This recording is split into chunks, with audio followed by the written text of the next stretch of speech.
Now another short-term and long-term solution is a technique which was given by a man who lived 300 years before Christ. His name was Patanjali, who lived in India.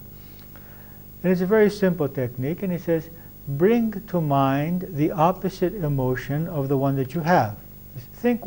Just if you can stop for a minute and think, what is the opposite of what I am feeling? For example, if I am feeling fear, then I may ask, here, what is the opposite of fear here?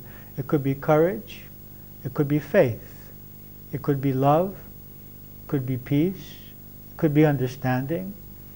So for each of us, in each moment, the opposite of a negative emotion could be something different, depending on why I am feeling what I am feeling. So if I'm feeling anger, and I ask myself, what is the opposite of anger in this case?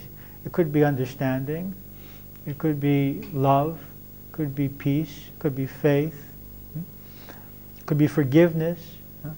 So we want to see what is the opposite of the emotion that I have at this moment. Now, this is not a form of suppression. I'm not saying that I don't have anger. I'm not saying that I don't have fear.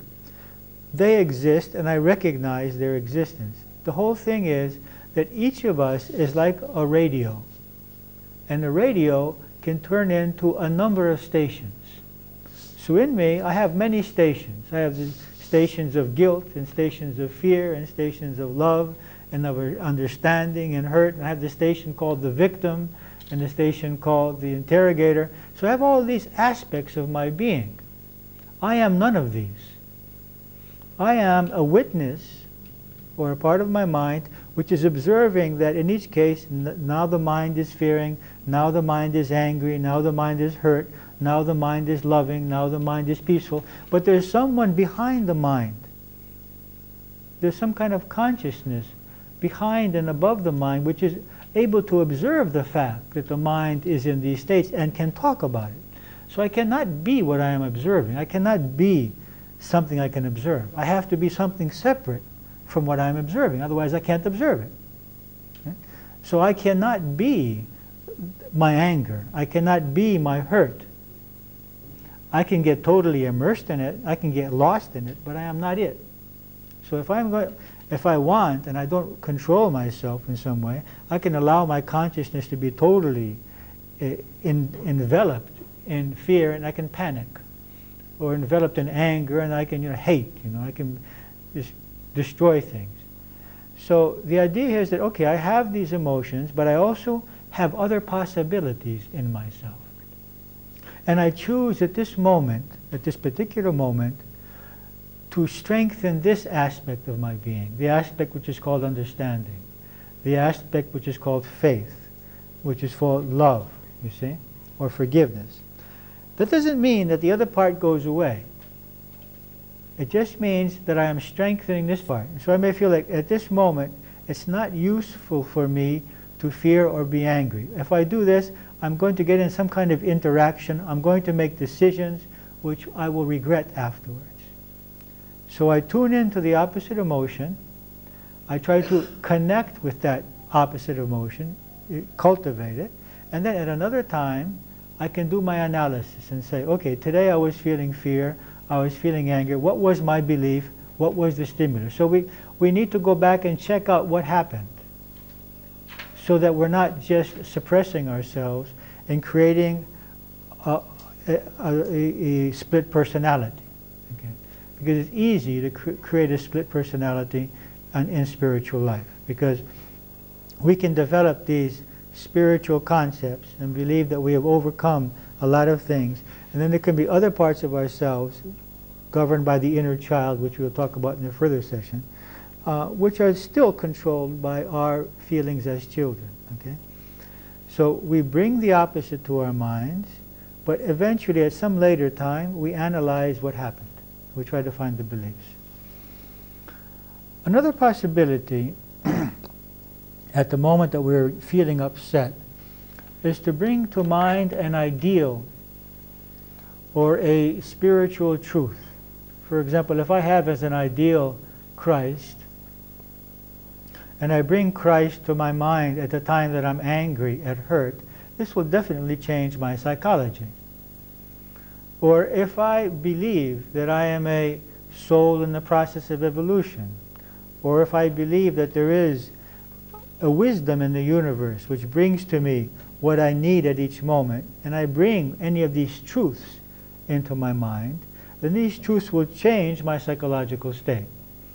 So another way of dealing with emotions in the present is either bringing an ideal that we have, or the ideal also could be one of the spiritual qualities. I can bring the ideal of love, the ideal of peace. You know, I want to be peaceful. I want to be loving. What I'm feeling at this moment is not loving, is not peaceful. And try to develop that. But again, so as to avoid this personality syndrome, we need to analyze it later. Okay? So there are three possibilities. I bring, or four I guess. I bring the opposite emotion. I bring an ideal, such as Christ, into my mind. I bring an ideal such as a spiritual quality, such as love, understanding, peace. Or I bring a spiritual truth into my mind. So I'm learning to do two things here. I'm learning to observe my mind, and I'm learning to manage my mind, which is very important. I'm not out of control, you know. I'm not the victim of my programming. I am starting to be able to function consciously and consciously choose at a certain moment to connect with something other than the result of my programming. Because my programming says, here get angry, here get upset, here feel fear. This is what our programming is doing, you see.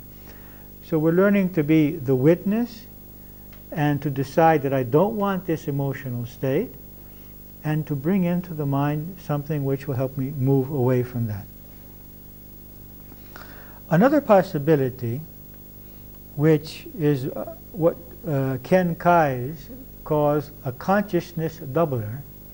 Ken Kais, which we will be talking about later,